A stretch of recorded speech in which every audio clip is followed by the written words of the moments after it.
is garbled music. ASMR.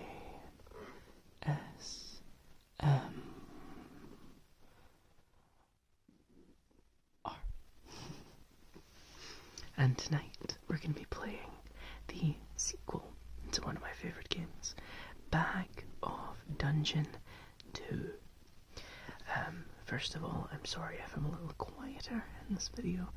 As some of you have guessed, it is quite late at night while I'm recording, so I have to be careful and not wake anyone up. Although I'd hope that my gameplay is just as relaxing for them as it is for you. So this game, as you can see, comes in a box.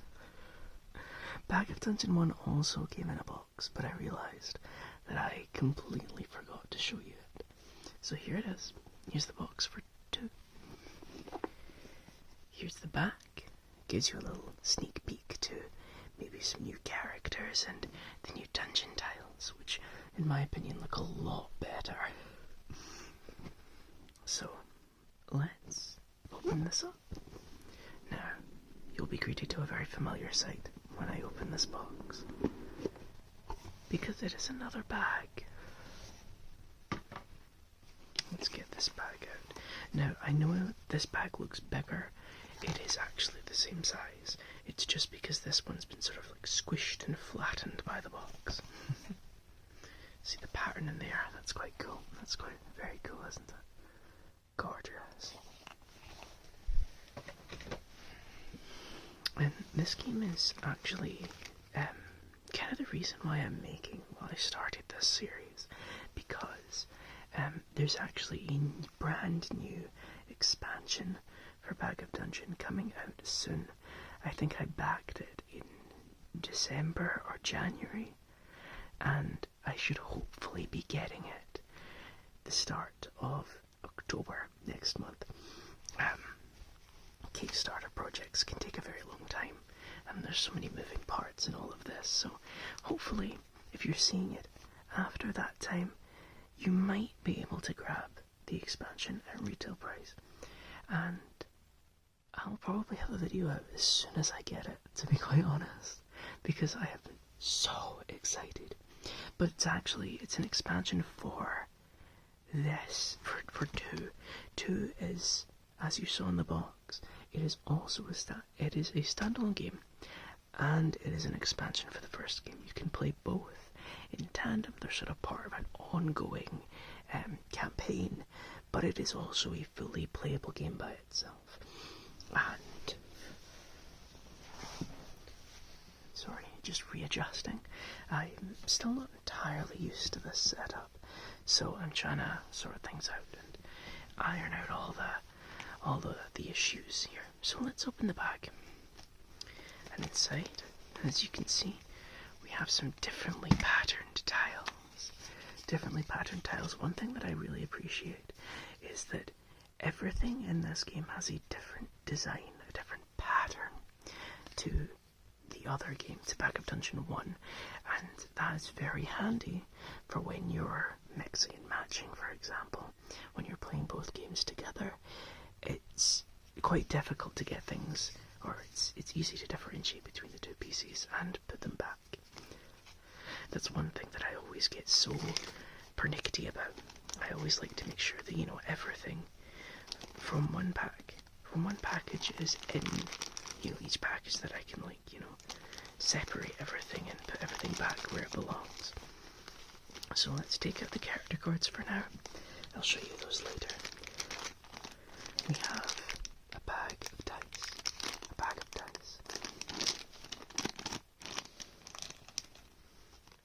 Put that where you can see it. That would be nice. What else is in here? A bag of character tokens. And we have the brand new boss that we're gonna fight tonight.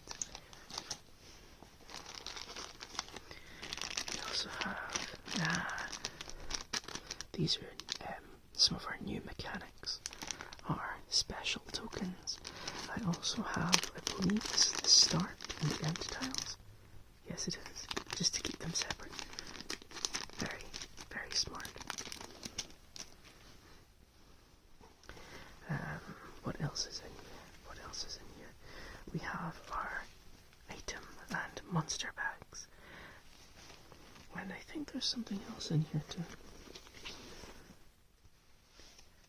The little storybook, The Curse of Kaelin Tor. Should we read it? Okay. Part 1. Oh my gosh, look how beautiful this art is. Wow. Part 1. Ithond and Mariel. Ithond and Mariel were elven rangers, stewards of the kingdom's great forests. Their love for these sacred heavens was surpassed only by their love for each other.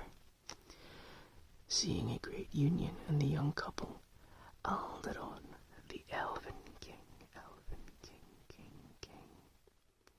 granted them home in the most magnificent of his forests, the vast and the beautiful Kaelin Tor, and he decreed that they be its sole guardians. Soon, Ithond and Mariel were wed at a marriage ceremony held in the forest. At the day's end, when the last guests had taken to the forest road for home, the newlyweds lay together in the lee of a red-berried rowan tree and slept peacefully beneath the tender light of the new moon. Part 2. The Children of Kaelin Tor. Ithond and Mariel built a dwelling of cedar and fern within the heart of the forest, and they had 4 children. Firstborn was Athwiel. He was never drawn to the poisonous plants, their defences.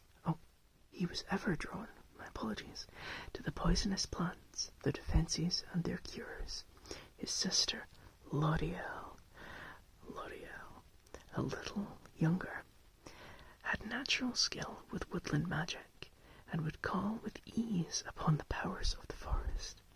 A favourite game of L'Oreal was to hide by turning herself into the tiniest forest element, a flower or even a seed, near impossible to find. The 2 younger children were twins.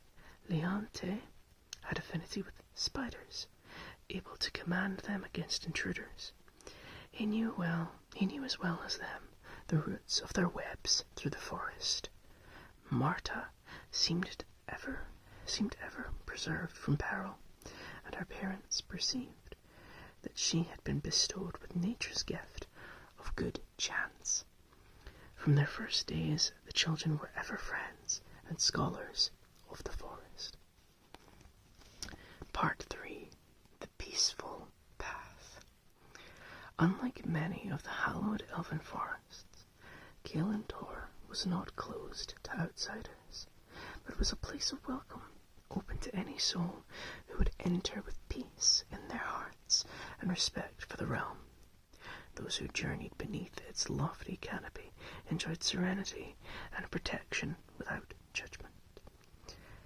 At the western edge of Kaelin Tor, the trees give way, and the forest path becomes the steep and winding slope of the Sindra Edras Pass, a high mountain passage and treacherous journey, but the shortest route linking the eastern lands with the great western ports on the far side. Thus, Kaelin Tor was a much-used thoroughfare and respite for travellers and merchants heading to and from the mountains. I think we're about halfway through. Part 4. Fire and Axe. While Kaelin Tor flourished, there grew in some of wicked heart a loathing for the harmony and prosperity of the forest realm. Among them was a cruel and powerful sorcerer from the north, Morna Ghoul,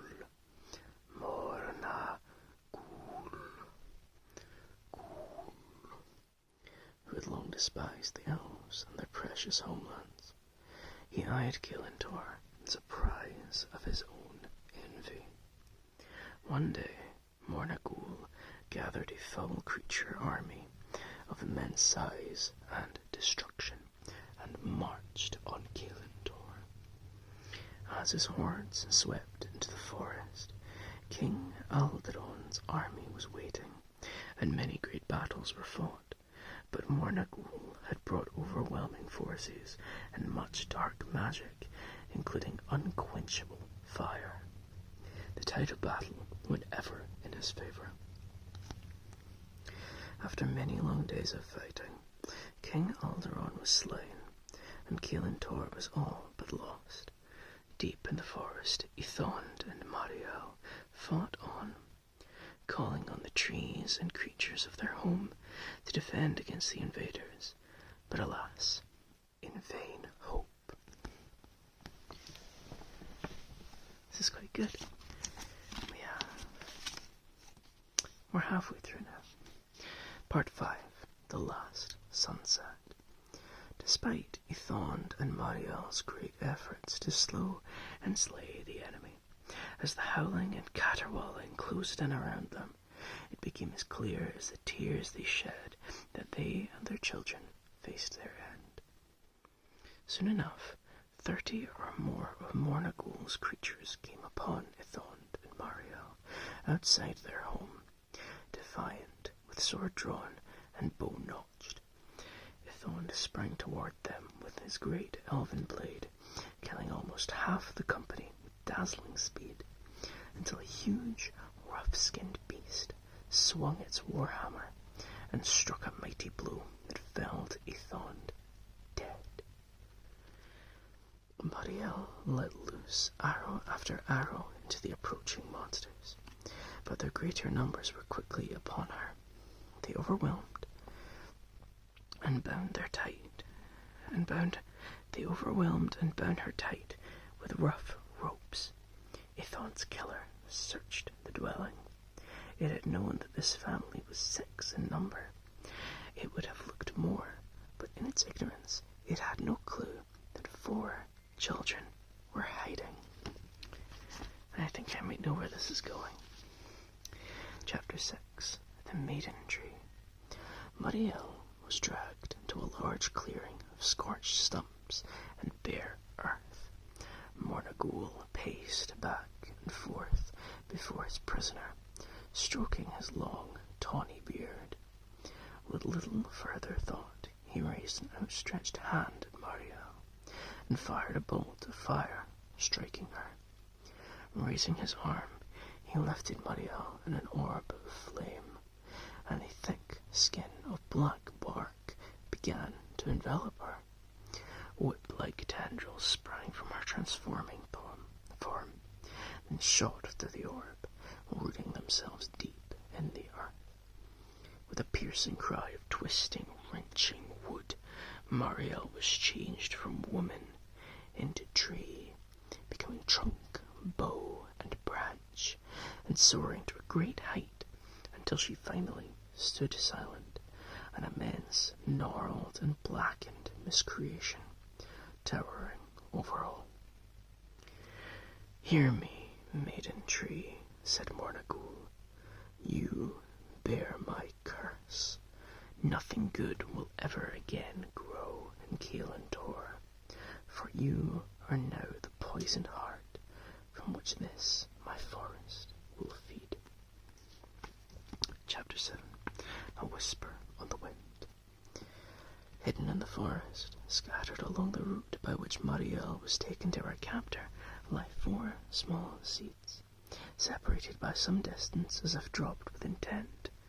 Each is of a different shimmering hue, red, blue, green, and yellow, with a tiny shoot emerging from its shell. One is larger than the others, one a little smaller. The smallest 2 are of equal size. There they wait, deep in the forest, hidden and hard to find, as if the scarred and blackened trees that still carry the heart of Kilintor in their roots render them safe from searching eyes.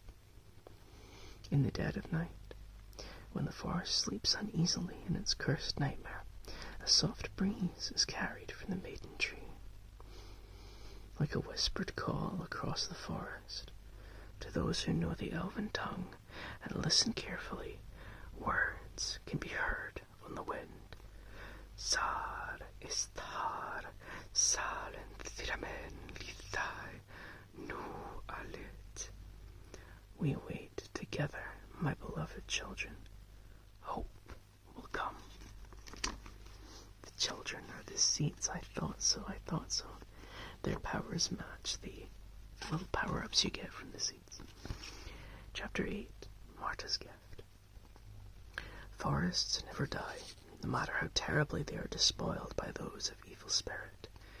In the deep earth, deeper than the roots, lies waiting the magical and mysterious embryology of the ancient forest, its living essence of rebirth, waiting for the time when the land above will call for it to reawaken and burst forth across the land to replace the darkness, waiting for lost seeds to be found and sown, waiting for a blackened tree to be freed from its bondage. Whether little Marta's gift for survival has forever abandoned her and her siblings, or will return to save Kaelintor, brought by brave souls who will by great virtue face the evil within, is an ending long hoped for, but yet to be rewritten. And so that is where we come in. That was very nice, wasn't it? Nice little story. So, with the bag now empty, I figured I might as well show you the setup for this game, because it's very easy. Basically, you just put the tiles back in here, and we have our 3 bags. Next, we have our rulebook and our 8 new characters. The last game only had 6. No, sorry, it had 4 characters, but 2 variations of each character. This, as you can see, these are not double-sided. We have 8 unique characters. I thought I'd fixed the glare issue, but it seems like I haven't. I think all I can do is change where the glare happens. I don't think I can actually stop the glare. I'll try and fix that for later. So first of all, we have, I think this is one of my favorite characters here, Tamiel, the herbalist. I think it might be Camiel. I'm not too sure actually. No, it's Tamiel. Tamiel, the herbalist. Tamiel is a gnome herbalist and healer. She can harvest and use herbs and has the power to command wild creatures. Her combat is 2 dice. Her special, Tamiel's Raven can collect an item from any tile for 2 AP, and this ignores monsters. She has a second special as well. Can heal poison with herbs. 3 uses now. She has her own unique little tokens that go, over here.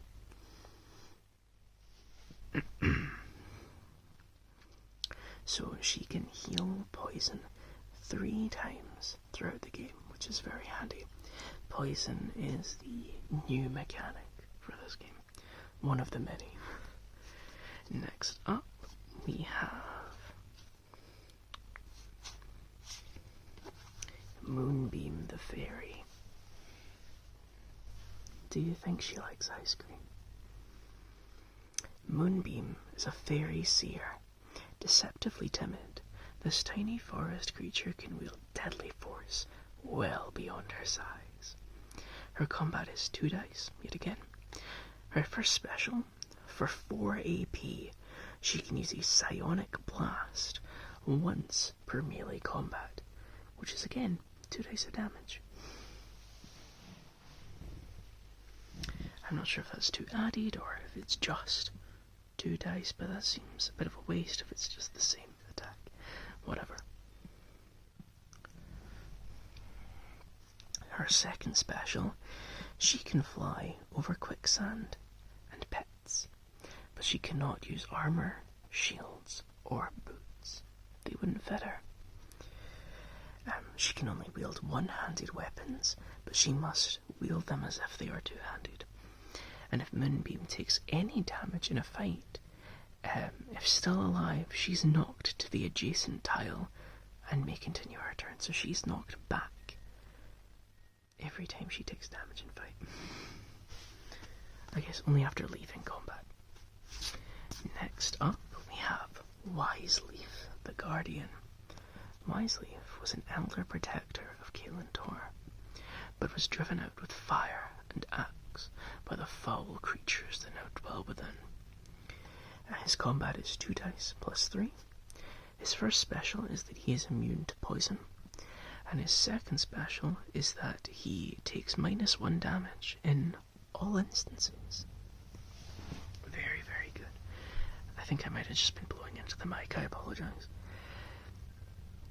But as a trade-off, he also cannot use boots, armor, or shields. But he's a big tree. Maybe they don't fit him in the opposite way, maybe he's just too big. Next up we have Syria. Syria, the hunter. Syria is a skilled hunter, forester, and scout. She's a friend of the elves and loyal to all who care for the land. Her combat is 2 dice plus 2. She has 3 specials. Wow. She can disarm traps on a 4 through 6. I'm guessing disarm. I think disarm might, you might have to roll like a specific number, but for her, she has a 50-50 chance. She can use crossbows one-handed, and she can use both. If she spends 5, seems like we're back.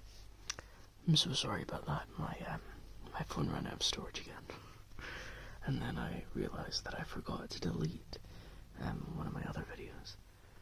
That it was like over an hour long. So there we go. So she can use both. If she has 2 crossbows in each hand, she can spend 5 AP, to use both of them. I've been thrown completely out of whack, I'm so sorry. And then also her crossbow never breaks, which is very, very handy. Very, very handy. Next up we have Trig, the rogue. Trig is a half-elf rogue and pirate scout from the mountain ports. His combat is 2 dice. His first special, which costs 1 AP, he can sneak up on unrevealed monsters. If he rolls, you roll a dice. 1 to 2, spotted. I take 1 dice of damage, then go into fight. 3 to 6, move away or inflict. Dice result in damage. Then fight. Special 2, instant kill on criticals, which does not include bosses, of course. He cannot perform his specials while wearing armor, which I think makes sense. He looks pretty cool. Maybe we'll play him.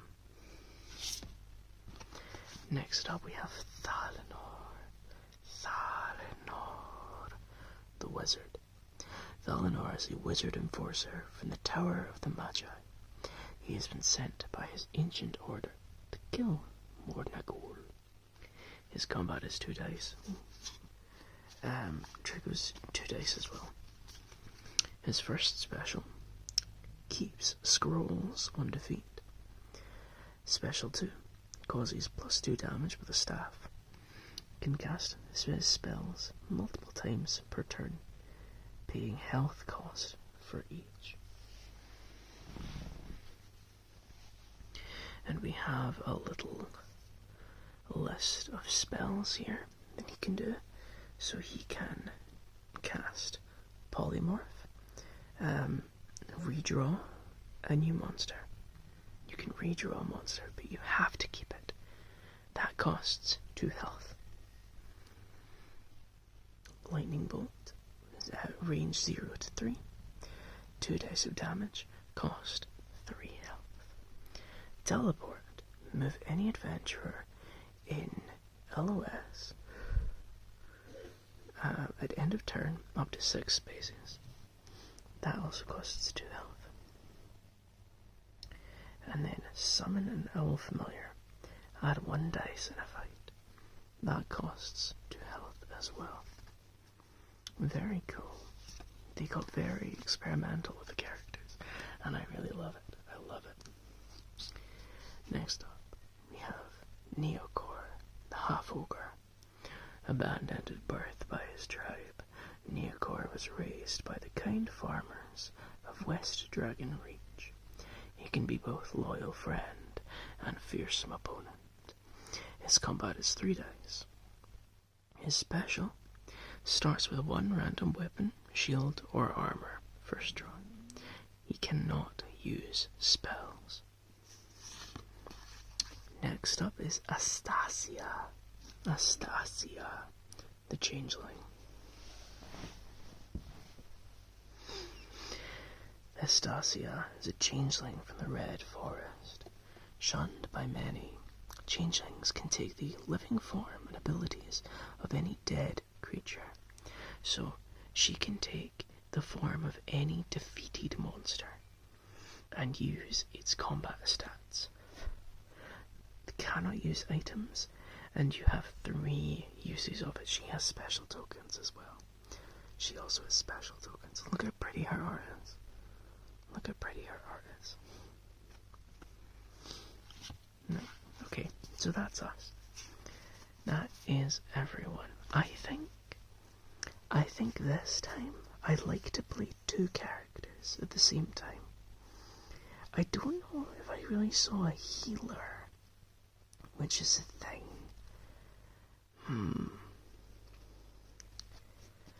I think that Astasia could be fun. I'd quite like to play the rogue. Oh, sorry. I'd like to play the rogue here, and I'd like...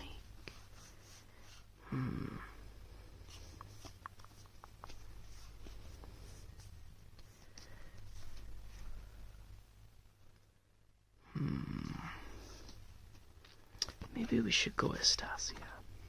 Yeah. Let's start with these 2. Now I have to decide what color is who.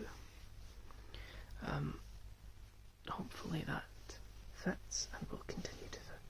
More dog hair. Okay, yeah. As long as I don't move a thing, that works. Oh, and what color is it gonna be? We have Mornagul here. Very imposing, right? I think let's have Trig be yellow, and let's have Astasia be purple. Those are nice colors.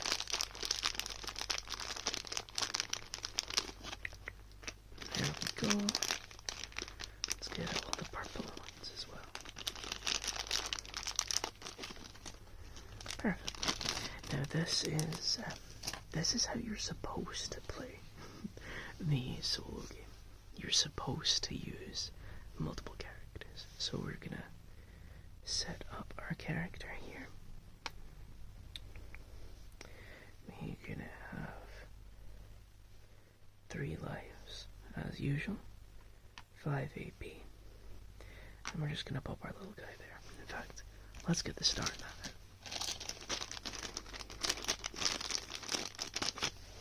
There we go.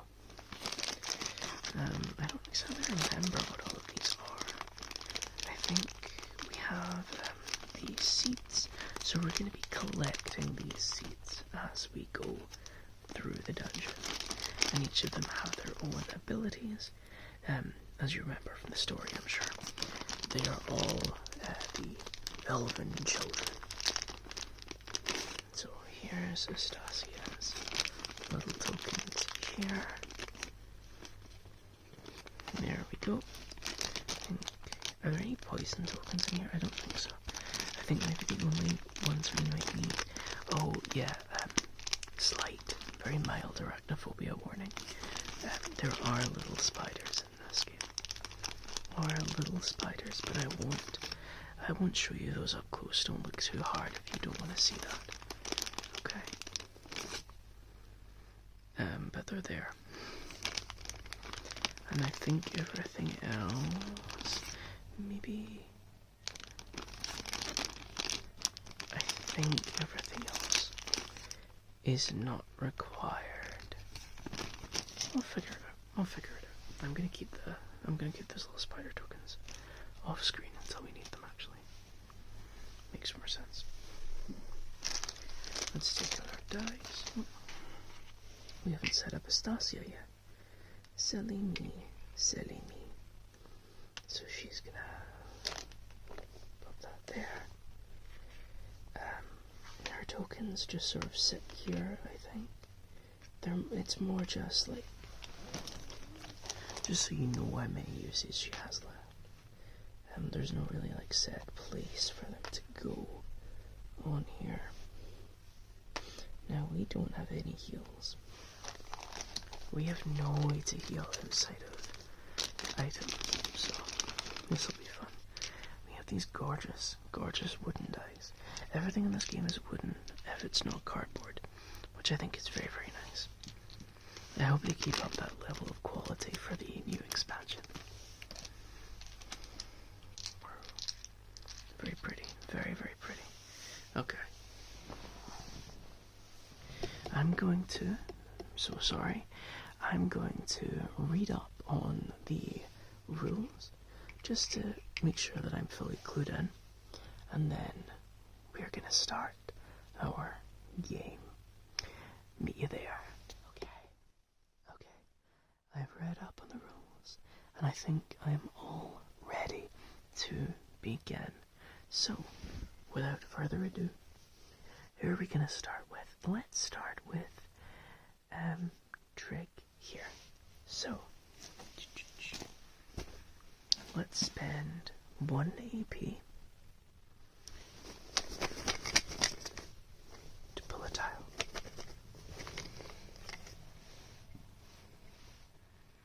Straightforward. Lucky. I'm gonna move.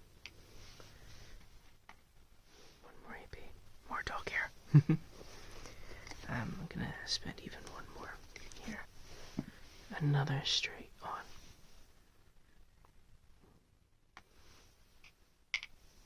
And then we'll leave 1 more tile here. An enemy. Oh no, it's already gone off the screen.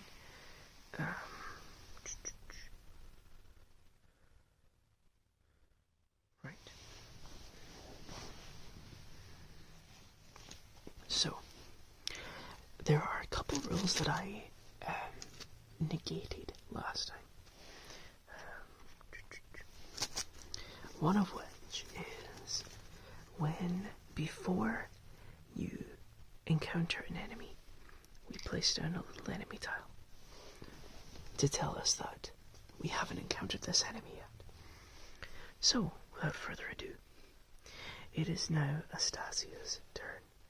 We are going to take 1, 2, 3, and we are going to fight this enemy. Cute little monster bag. Inside is a dark elf. 2 dice plus 5, 10 health. Now, believe it or not, this is the easier monster. There's an even harder monster on the other side. Whoa. But we don't fight the purple monsters. We fight the green monsters. The purple monsters are for if you're connecting the games. It makes it a little harder. So, I only roll 2 dice, which is not great. Let's reset that. So, I roll 7. The dark elf rolls 6 plus 5, that is 11.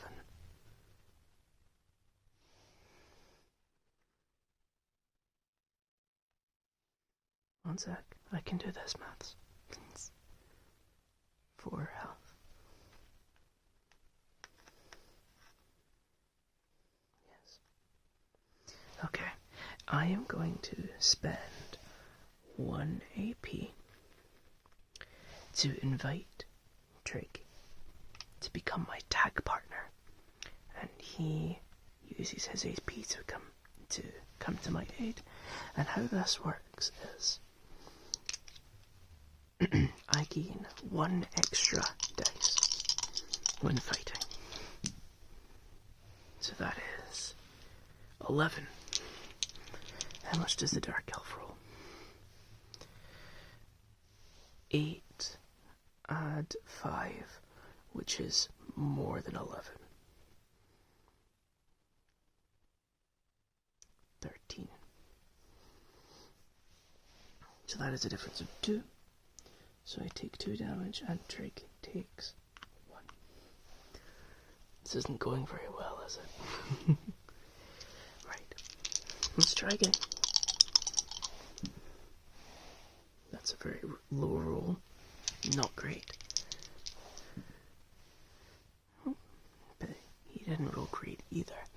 So that is 11 on his side. And we rolled 5, 6, 7, 8, 9, 10.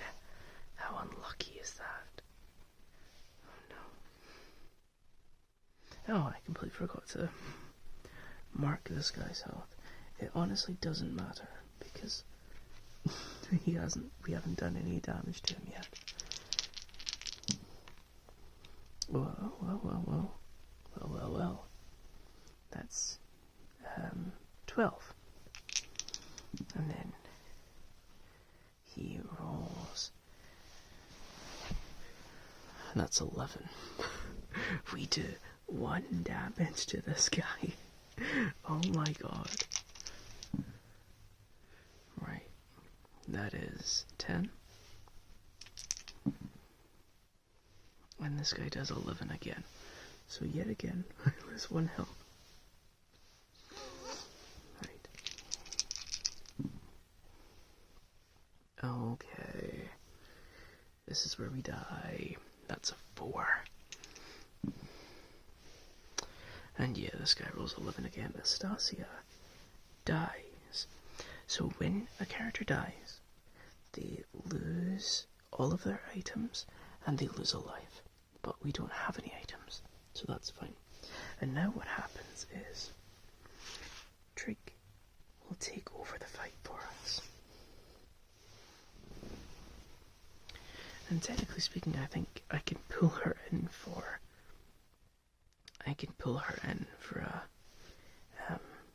a tag if I wanted to, but we do lose that extra dice. 7. Whoa! 2 plus 5. Oh, that's also 7. No, that's not great, is it? Okay.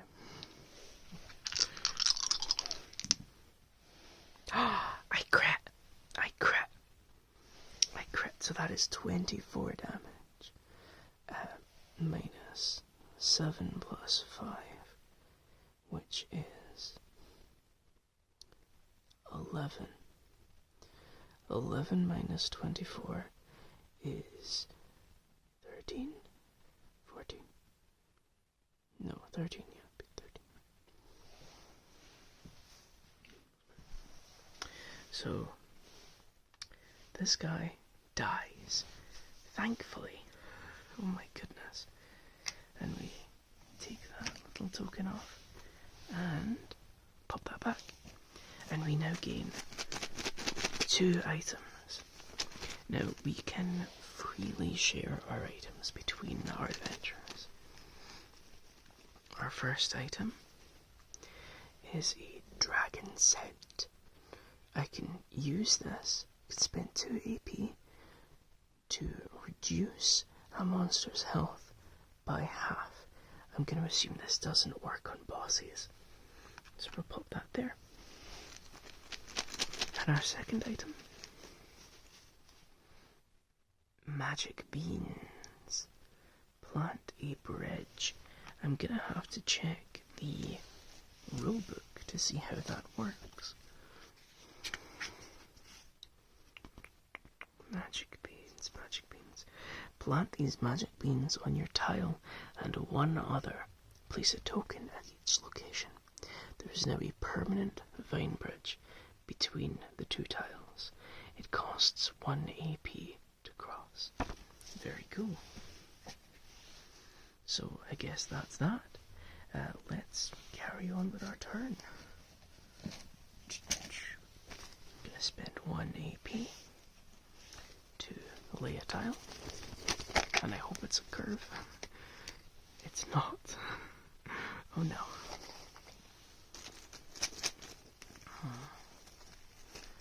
Find one of the circular tiles in here. There we go. Right. See, the thing here is, I don't know how I'm going to get this all on the screen. We're running out of space very quickly, aren't we? But that's okay. I'm going to try out the sneak attack. Sneak up on unrevealed monsters. So, I'm going to spend 1 AP.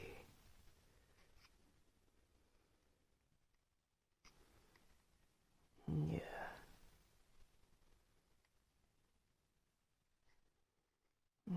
Okay, so I roll 1 dice.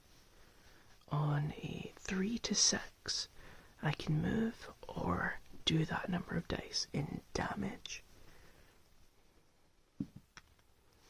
That is a 2. I am spotted, and I have to take 1 dice of damage, and then fight. I take 2 damage. 1, 2. And we now have to fight this monster.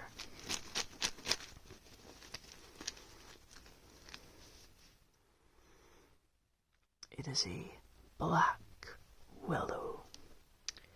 Only 6 health. Only 6 health. And it doesn't do a lot of damage. So let's see. Let's see here. First of all, I do 5 damage. He does 3.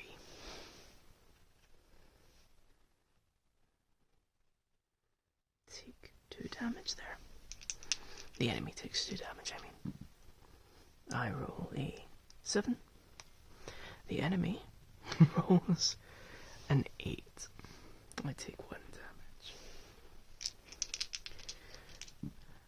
I roll 8. And the enemy rolls a 3. So he takes 5 damage. He is now dead.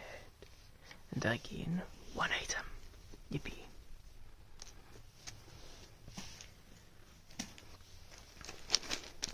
I wonder what it'll be. It is a trap. Swamp gas. 1 dice of direct damage to all on tile. I'm gonna give this to Astasia. There we go. No. I think I technically used 1 to move and then 1 to sneak attack. So we'll leave off there, and I have 1 more AP. And we're just gonna lay another tile. God, no. We're not just gonna walk in a straight line forever. Come on. Okay, there we go. It's a corner. It's a corner. I'm gonna actually just move all of this right over here.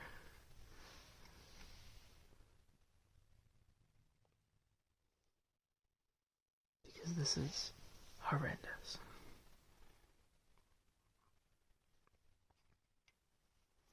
Okay. And that is Trig's turn over. Now, Astasia, I'm just going to move forward. 1, 2, 3, 4, 5. And that's going to be her turn. Done. This right here is a poison tile. Now, let's check how that works. If you land on a red vine tile, or you take damage from a spider, or a monster showing a poison symbol, you are poisoned. Each time you get poisoned, place a poison token on one of your empty inventory spaces. You cannot use items there until the poison is removed. Okay. That's simple enough, right? If I remember correctly, yes, on the other side of these tokens is the poison token. So we're going to pop that there. And that's our turn over.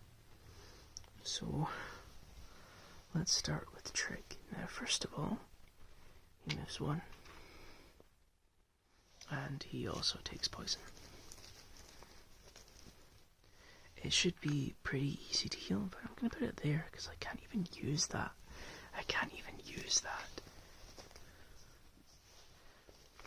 And then I'm going to spend 1 AP for a tile. Ooh, it's a 4-way tile. I'm going to use 1. And then I'm going to spend 2 AP to place a tile this way, and then place a tile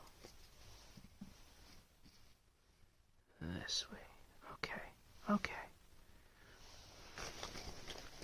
And then that is my turn over. Now, I think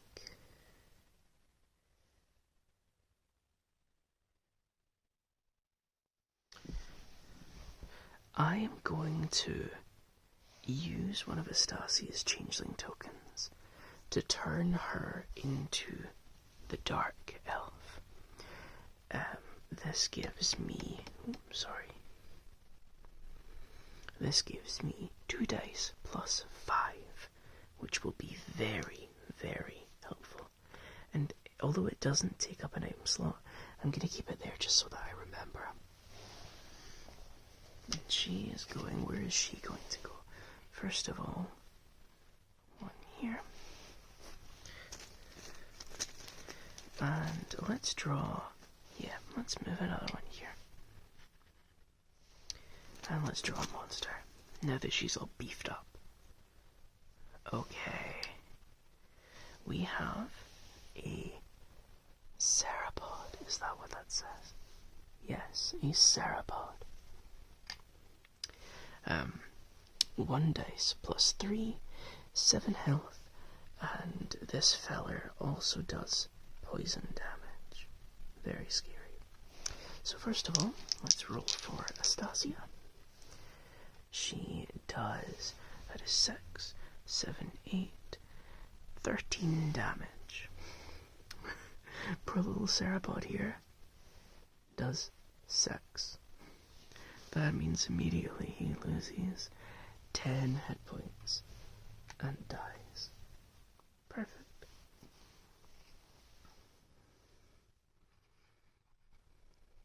No, yeah. Yes, get an item. Yippee. We get an item. What item do we get? An elven rope. Cross quicksand and pits. Now, Astasia cannot use items in her transformed form. However,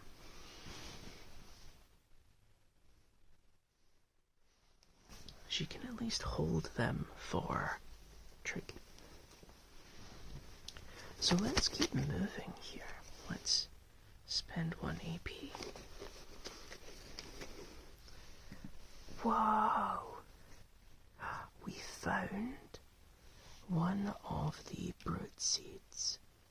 This is the red brood seed. Now these are one of the 4 seeds that we need to collect to finish the game. Astasia cannot pick it up just yet because it takes 2 AP to pick up to try and pick up the brood seed. But for now, we can at least unlock the next tile, I think. Yes. So put that down one, and then draw the next tile. I hope we get another corner piece soon. No. We get a four-way enemy.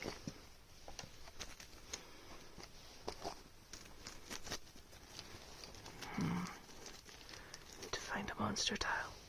There we go. So that's Astasia's turn. Over. Trig is gonna walk 1, 2, lose 1, 2 there, and he's going to spend 2 AP trying to pick up the birdseed. Now, we need to roll for this. We need to roll for this. And I need to remember how this works. On a 2 to 6, we acquire the seed. On a 1, we draw a monster and fight. So let's have a look here. That's a 2. That's a 2. Trig gains the seed. And what is this seed? Heals poison. Immune to poison. So from now on, Trig here is immune to poison. So I can take that off.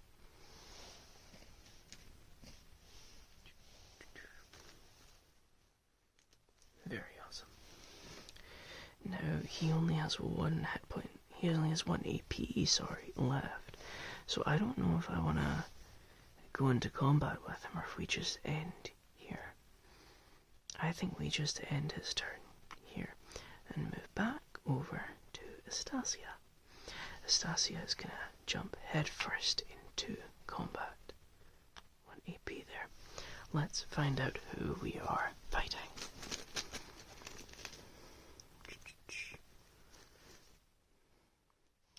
That is a snapper. A snapper. 8 health, does poison damage, and attacks with 2 dice plus 4. We're about evenly matched here. I forgot to reset her health. Whoopsies. Right.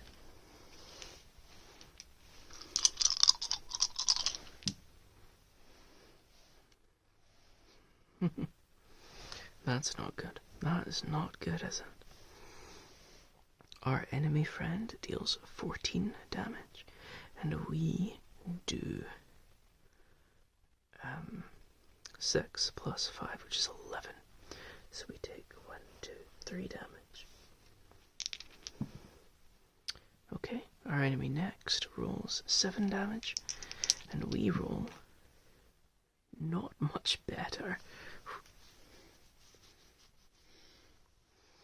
And that is 5, 10. So 7 minus 10. So that is 1, 2, 3. Oh, also, since we took damage, we take poison as well. Right.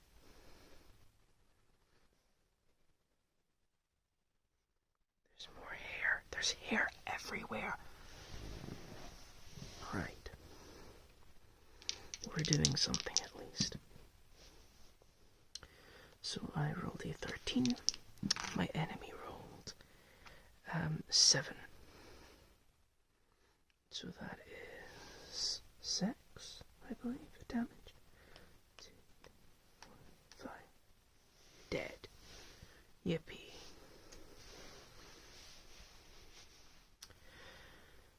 That means we get 1 item. 1 item.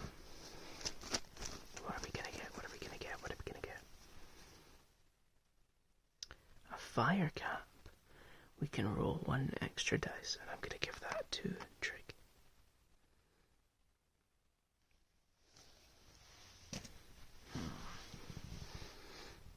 Pardon me. I feel like a lot of our items are currently useless, but it is what it is. So, Astasia is going to spend 2 AP to explore down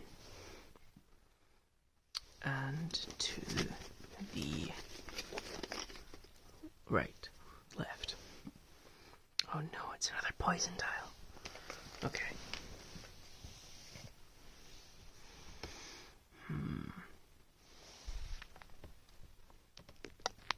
There we go. Right, this is a special tile here. A boneyard. It costs 2 AP to use. When you reveal a boneyard tile, place a boneyard token on that tile. Any adventure landing there, no landing there, may spend 2 AP. Remove the token, discard any poison, and heal back to full health. Alternatively, they may remove the token and discard 3 kills to draw an item. Either action ends the turn, and the boneyard closes. It is now a normal tile. I think I'm going to save that for Drake, because Stasia has more health than him. We should still place the tile down, shouldn't we? There we go. So we still have 2 AP, so I'm going to come down here, and I'm going to grab a tile. Perfect. There we go. A little corner. And that is her turn over. Now, Drake is going to come down here. I think we're going to go this way, because we can withstand poison. So, let's try it. Oh, we go to a corner.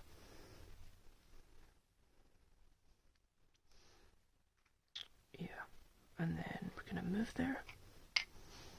And then I'm going to spend 1 more to draw another tile.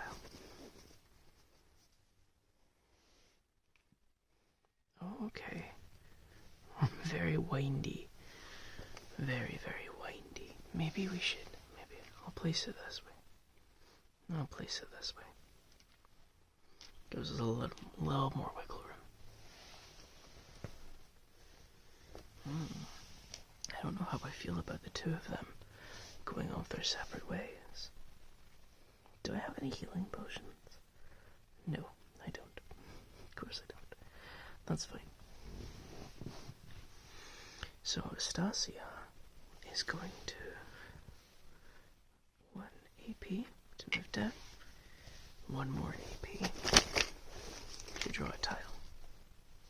It's another boneyard. It's another boneyard. Let's place that tile down.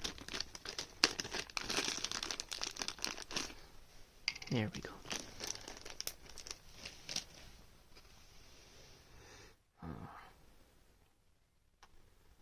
I'm gonna walk there, and I'm gonna place another tile. We're getting very far away from each other, aren't we? Oh, it's another brood seed. We found another brood seed. This is the yellow one this time. Yet again, I cannot pick it up, so I'm just gonna walk onto the tile and unveil a new piece. I just looked by accident. Right, there we go. A little 3-way tile, so we can come back down here. Perfect. Okay. Oh, we haven't fought this monster yet, have we? I need to place a tile there.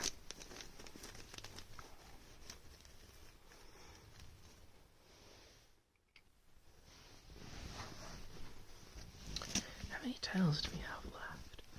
Quite a lot. Quite a lot. Okay, my friends. I'm very sorry to do this, but I'm gonna have to split this video into 2 parts. 2 parts. Okay. Thank you so much for joining me for episode 1 of Bag of Dungeon 2. It's been fantastic. I've really enjoyed myself. And I will get back to you with the next part as soon as possible. I've been having quite a lot of issues with storage and exporting videos, so I'm gonna try and iron all that out. That's the main reason why I had to split this up, unfortunately. That and time constraints. So, it's still an hour-long video, so I hope you enjoyed. I hope you have a good night's sleep. And good night, everyone. Sweet dreams. Sweet dreams. And I'll see you next time. Bye-bye.